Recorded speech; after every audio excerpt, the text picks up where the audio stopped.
कई सालों से एक लंबी ट्रिप का सपना था, पर स्कूल, कॉलेज और एग्जाम्स के चक्कर में कभी मौका ही नहीं मिला।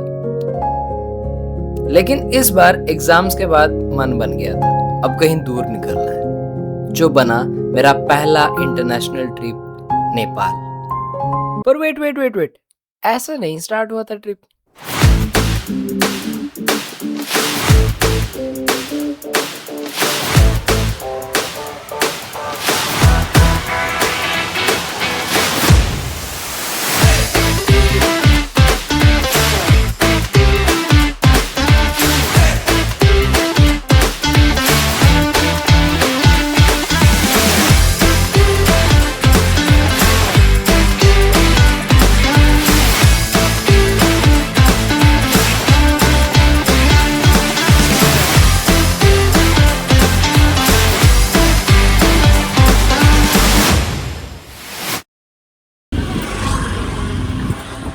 ट्रिप की शुरुआत होती है देवघर से।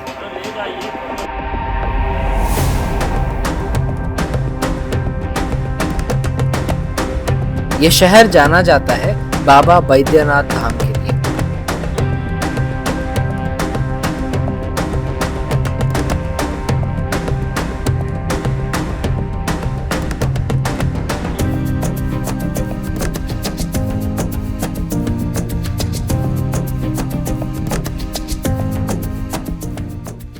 बाबा बैद्यनाथ धाम, जो कि 12 ज्योतिर्लिंगों में से एक है और शिव भक्तों के लिए एक बहुत पवित्र स्थल है। सुबह सुबह घंटियों की आवाज, भक्तों की लाइन और हवा में गुनगुनाता हुआ बोल बम का जाप, ये सब मिलकर देवघर को एक डिवाइन एनर्जी देता है।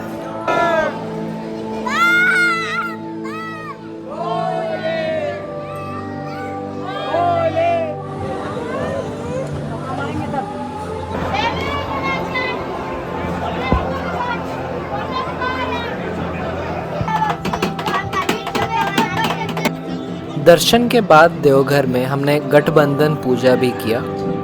ये पूजा कोई नॉर्मल रस्म नहीं है, ये एक ईश्वरीय संबंध का प्रतीक है बाबा बैद्यनाथ और माता पार्वती यानी शिव और शक्ति के बीच। ऐसा माना जाता है कि यहीं माता सती का हृदय गिरा था, इसीलिए बैद्यनाथ धाम एक शक्तिपीठ भी है।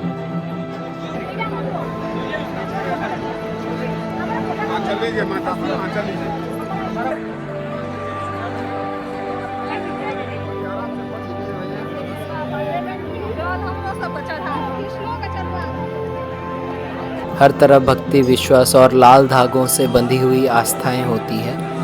गठबंधन पूजा सिर्फ एक धागा बांधने की रस्म नहीं है, ये रिश्तों को भगवान के भरोसे छोड़ देने का भी एक तरीका है।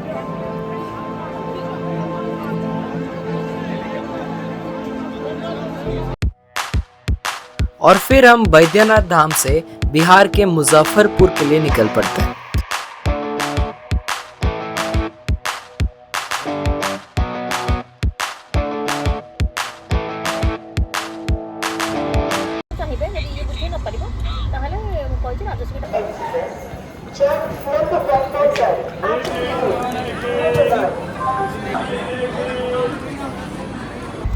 और 5 घंटा लेट ट्रेन के बाद हम फाइनली पहुंच जाते हैं मुजफ्फरपुर।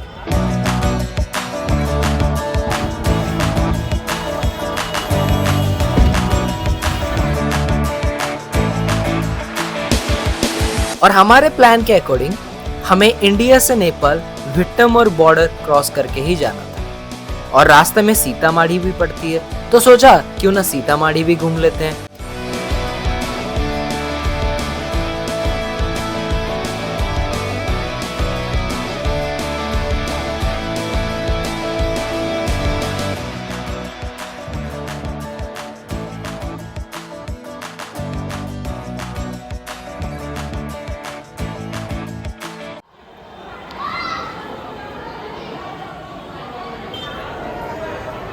ये जगह बहुत ही अच्छा है, मतलब लोगों के वाइब्स इतने पॉजिटिव आ रहे हैं, ऐसा लग रहा है कि जैसे कुछ पुराना याद आ रहा हो। मतलब ऐसे यहाँ पे मुझे ऐसा लग रहा है कि ये सपने में कहीं देखा हुआ है। This feels nice. ये पीछे भी है कुछ पेंटिंग्स। सीतामढ़ी को माता सीता का जन्म स्थल के रूप में भी जाना जाता है। माना जाता है कि यहीं राजा जनक को खेती के दौरान माता सीता मिली थी, इसीलिए इस जगह का नाम पड़ा था सीतामढ़ी। अभी हम आ गए हैं उर्विजा कुंड में। कहा जाता है कि सीता जी यहीं पे उत्पन्न हुई थी।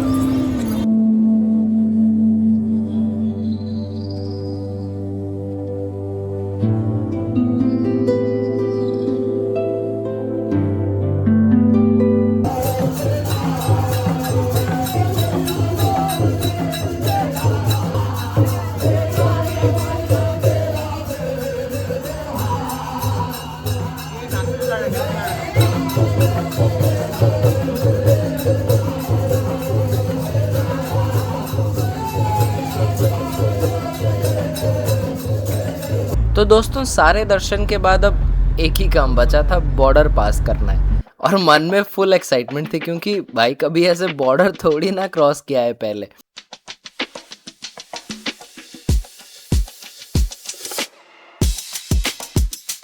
दिमाग में सवाल ही सवाल पूरा। चेकिंग्स कैसे होती होंगी, क्या पूरा बैग खुलवाएंगे, क्या मूवी जैसा कोई ऑफिसर पासपोर्ट प्लीज बोलेगा। पर जैसे ही हम पहुंचे विटमपुर बॉर्डर, एक ही चीज समझ आ गई कि हाँ, तो सब कुछ नॉर्मल चल रहा है। लोग आराम से इंडिया से नेपाल, नेपाल से इंडिया जा रहे थे, जैसे रोज का रास्ता हो। थोड़ी सी चेकिंग हुई, कुछ परमिट्स चेक हुए, कोई ड्रामेटिक म्यूजिक नहीं, कोई चेज सीन नहीं है, बस एक कदम और एंड हम ऑफिशियली नेपाल में थे। एक्साइटमेंट अलग लेवल पे थी, क्योंकि पहली बार बॉर्डर क्रॉस किए थे भाई।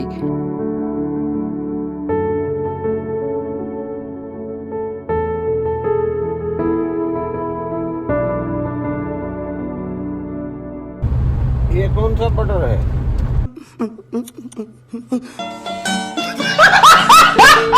ये बॉर्डर नहीं, नेपाल है। अब बॉर्डर वहीं पे। ये जो है ये डिजाइन के है। तो भैया हम अब जनकपुर की तरफ बढ़ रहे थे। जनकपुर मिथिला राज्य की पुरानी राजधानी। यहीं राजा जनक का राज था, यहीं माता सीता ने अपने जीवन बिताए और यहीं प्रभु श्री राम और माता सीता का विवाह भी हुआ था।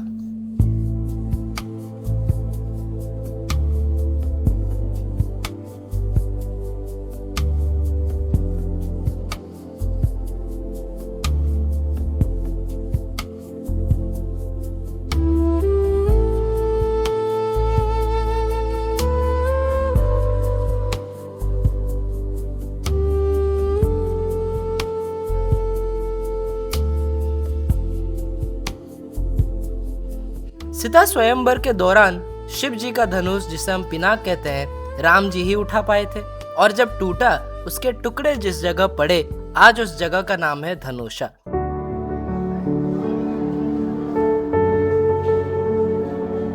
आज भी पत्थरों के रूप में वो टुकड़े मौजूद हैं।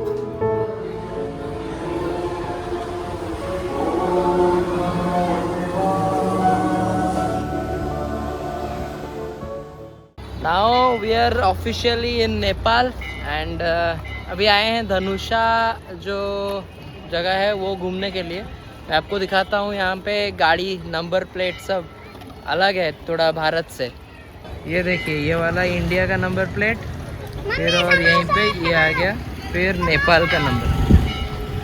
यहाँ पे स्कॉर्पियोज बहुत है, बिहार से यहाँ पे स्कॉर्पियोज बहुत आते जाते हैं। हमारा भी गाड़ी दिखा देते हैं आपको, वो वाला हमारा गाड़ी है। टांटाना भाई हमारे इंजीनियर गला जॉब पूरा सेट, हमारा भाई प्लेसमेंट पूरा खुशी नेक्स्ट लेवल। फाइनली विश्वास नहीं हो रहा, लेकिन हम नेपाल पहुंच गए। बॉर्डर क्रॉस एकदम। अभी घुस रहे हैं नेपाल, अभी जा रहे हैं काठमांडू। तो अभी हम न पहुँचे कहाँ पे? पहुंचे हैं जनकपुरी। हाँ, जनकपुर से काठमांडू अपन एक बस लेके जा रहे हैं। अभी 8-10 घंटे का जर्नी है। 8 घंटे का। कल सुबह 5-6 बजे पहुँच जाएंगे। ठीक है, पशुपतिनाथ। ओके, ये तो भाई मीन बॉर्डर नेपाल है जहाँ हम जा रहे हैं, that is proper interior Nepal. हाँ, तो वही है पशुपतिनाथ, जहाँ के लिए जगह जगह से आते हैं लोग मोस्टली वही काठमांडू विजिट करने ही आते हैं, तो वहाँ जाके पता चलेगा what Nepal is really like. ये नेपाल का पेट्रोल पंप है, कुछ इस तरह दिख रहा है। ये डीजल एंड ये पेट्रोल।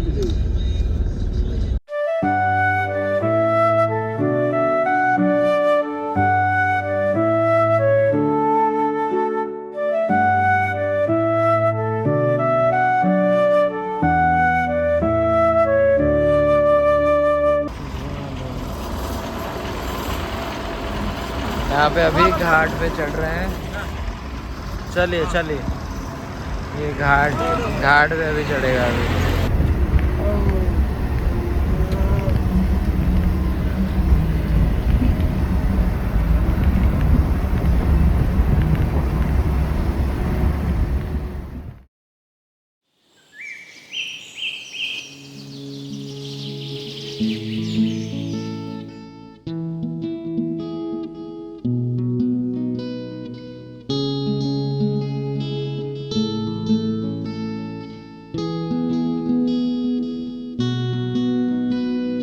जब सुबह घाट चढ़ रहे थे ना भाई साहब, क्या नज़ारा था। एकदम से ही नींद उड़ गई। वो बिल्कुल सुबह की चाय जैसी होती है ना, फ्रेश गर्मा गर्म और मूड बना देने वाला, पूरा बिल्कुल वैसे ही था। गाड़ी धीरे धीरे बादलों के बीच से चल रही थी और सच बोलूं तो वो मोमेंट ऐसा था जैसे कैमरा पूरी तरह कैप्चर कर ही नहीं सकता। रास्ते में टेरेस कल्टीवेशन भी दिखने लगा, जो उस पूरे सीन को और भी ज्यादा खूबसूरत बना रही थी। और इसी नज़ारे के साथ पूरे 8 घंटे बाद हम काठमांडू पहुंच ही जाते हैं। अगली वीडियो में दिखाएंगे काठमांडू में हम क्या क्या करते हैं, क्या क्या खाते हैं, कैसे जिया इस शहर को। तो see you in the next one, bye bye.